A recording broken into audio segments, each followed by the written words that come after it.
কোথায় যেন একটা লেখা পড়েছিলাম।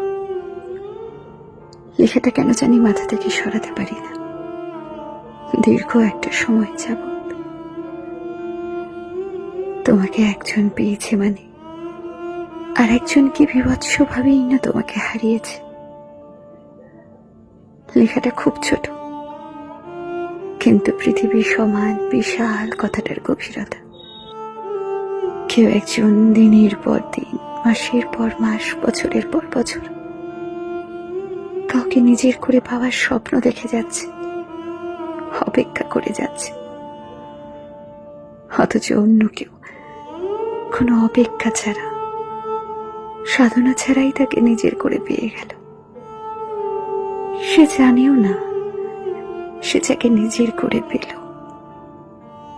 তাকে পেতে একজন কত শত দিন ধরে ক্ষুধার্ত ভিক্ষুকের মতো তার অপেক্ষায় দাঁড়িয়েছিল।